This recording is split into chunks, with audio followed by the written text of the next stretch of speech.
Hello viewers, welcome you all back to our channel. In today's video we are going to see how to build a project planner or a Gantt chart on your own. You can find multiple templates available in the market, but in this video you will learn how to build something from scratch on your own. This video has three sections. First section is for UI development, second section is for formulas, and third section is for the final touch-up. In case if you are watching this from in between, I would recommend you to watch from the beginning, and you can find links of other two parts from the description box. Please stay connected till end of this series, and don't forget to provide your comments, and please subscribe to our channel. Thanks for the support. Now let's jump into the content. Okay, so first part of this video we are going to do UI changes required for the Gantt chart. So we are going to open a new Excel worksheet and we are going to make this ready for making the Gantt chart changes. So the first change that we are going to make is select from column H, and we are going to select up to FZ or GZ columns, and we are going to alter the column width. Just select this way. I'm just going it taking it till FZ, but you can always do this based on your project requirement. If you feel like your project could be going for 1 year or so, you need to expand this change till GZ or some more range. Select column width, it's currently 8.5. let us reduce this to 4.5. and also I am going to make another change.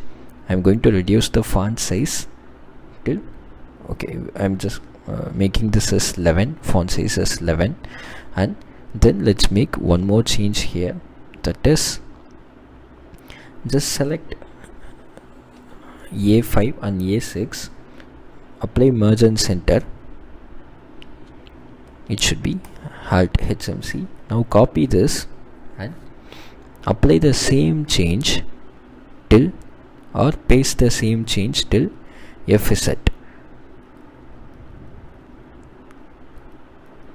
So in this in this row we are going to have all the header values. This should be, and also let's have them all activity, sub-activity. Okay, then it should be planned start, planned end, actual start, actual end, and I am also giving you another column for remarks or comments. And we are going to apply one more, we are going to wrap the text. Just select them all and apply wrap text so that it looks much better, and bring them all to center.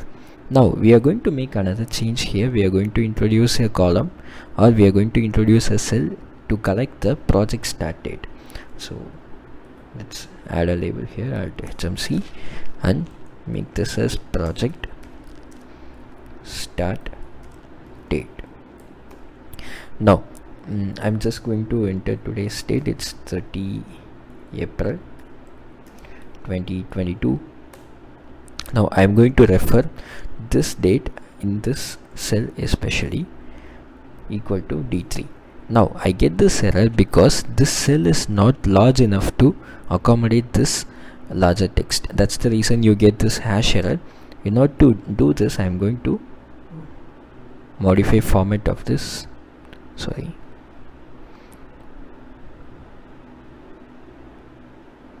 it should be format, yes. Now modify this to DDMMM. It should be appearing now. Still okay, we still have issues. Then we can do one thing.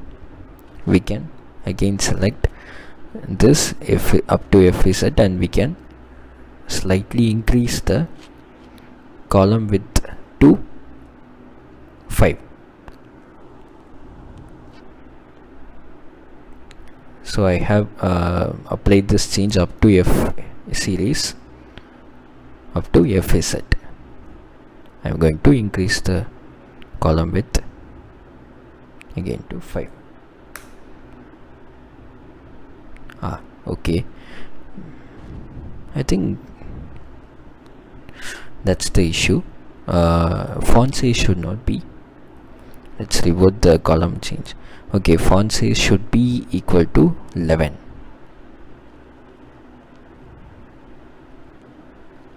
That's the issue, and we can also move them to the center.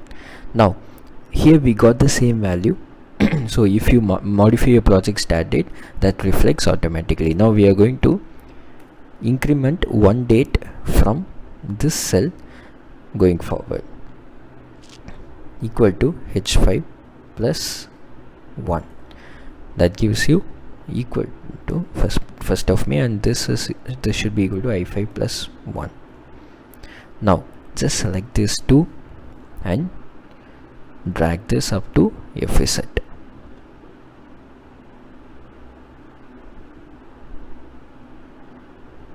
Right, so now that takes you up to 21st of October.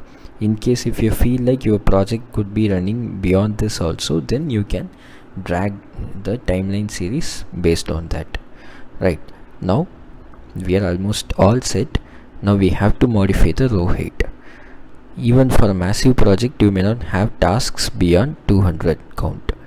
So I'm just selecting up to 200 and modify the row height. So it's 21 now. I'm going to keep this as 35. That gives you more space to write your text content. And also we have to apply the borders. I'm going to do one thing. I'm going to apply borders from this point. I'm going to apply thick outside borders. Now I'm also going to apply thick outside borders here as well.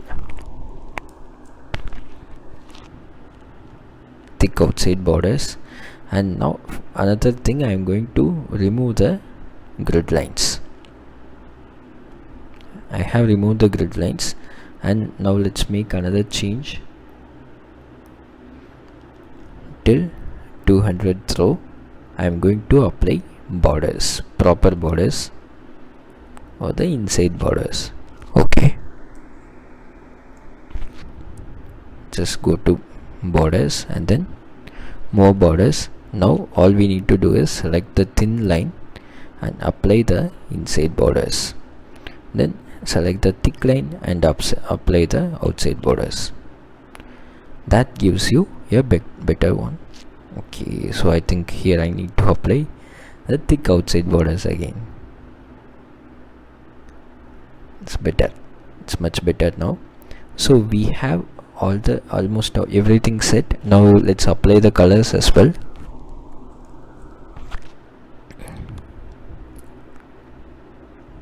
Okay, I'm going to apply this color whichever suits. Maybe we can go with green. I go with green, and then I'm going to apply something here. Project start date, let me mark in blue and this in yellow. I hope that sums up. Okay, so I not this. I'm going to fill with a different yellow color. So that sums up the initial step to start the Gantt chart. Now as part of second video, we are going to learn how to write the formulas required for this Gantt chart. So we are going to write the conditional formatting formulas. Please stay connected and watch out the next video. That's going to be the most important part and interesting part. See you there.